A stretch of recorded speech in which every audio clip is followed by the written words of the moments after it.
Tolak reklamasi Ancol, Forum Nelayan, kami akan melawan.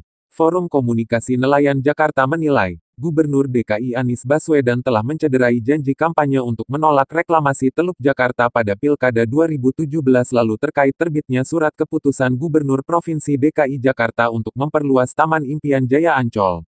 Kalau tetap dipaksakan, kami akan melawan. Saya akan membawa gerbong penolakan reklamasi dari Persaudaraan Nelayan Teluk Jakarta, tegas Ketua Forum, Muhammad Tahir di Pantai Ancol, Minggu, tanggal 6 Juli tahun 2020, seperti dikutip Antara.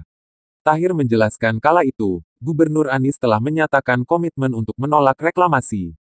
Dengan janji itu, para nelayan telah memberikan amanah untuk memimpin Jakarta. Jangan main-main, nelayan dari Kamal Muara hingga Marunda telah berdarah-darah memperjuangkan Anies sebagai gubernur, kata Tahir. Dia menjelaskan, selama 3 tahun kepemimpinan, Anies tetap istiqomah dengan janji kampanye. Namun saat dikeluarkan SK Gubernur tentang perluasan kawasan Ancol, Anies telah mencederai janji menolak reklamasi. Kebijakan yang dikeluarkan Gubernur benar-benar mencederai masyarakat nelayan, kata Tahir. Reklamasi yang dikeluarkan Gubernur merupakan sinyal untuk mematikan nelayan di Teluk Jakarta. Karena dampaknya bukan hanya untuk masyarakat nelayan pesisir, tetapi berdampak pada masyarakat DKI Jakarta. Jika reklamasi Ancol dilaksanakan, maka 17 pulau reklamasi lainnya akan betul-betul berjalan, tegas Tahir. Sebagai nelayan Jakarta keturunan ketiga, kebijakan itu bukan merupakan solusi bagi nelayan. Sehingga pihaknya dengan tegas menolak rencana reklamasi perluasan kawasan Ancol. Tahir mengungkapkan selama ini nelayan merasa tidak diberdayakan oleh pemerintah. Kami tetap konsisten menolak reklamasi karena itu membunuh kami sebagai nelayan, kata Tahir. Baca juga, pemuda Jakarta Utara sebut reklamasi Ancol rampas pantai publik. Sekretaris Daerah DKI Jakarta Saifullah sebelumnya mengatakan reklamasi perluasan kawasan Ancol dan dunia fantasi, Dufan, Jakarta Utara seluas 155 hektar tidak akan bersinggungan dengan kepentingan nelayan.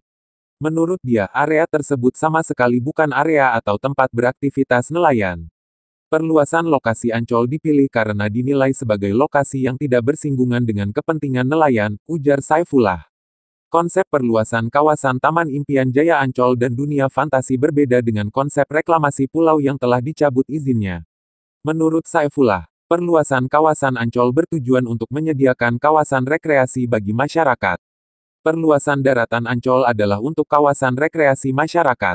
Jadi, kita mengutamakan kepentingan publik, ujar dia. Selain itu, lanjut Saifullah, perluasan kawasan Ancol juga bertujuan untuk menampung tanah hasil pengerukan 5 waduk dan 13 sungai di wilayah DKI Jakarta. Proses pengerukan itu telah dilaksanakan sejak tahun 2009. Tanah hasil pengerukan tersebut ditumpuk di pantai utara Jakarta tepatnya di wilayah Ancol Timur dan Ancol Barat, menempel langsung dengan area yang dikelola Taman Impian Jaya Ancol, ungkap Saifullah.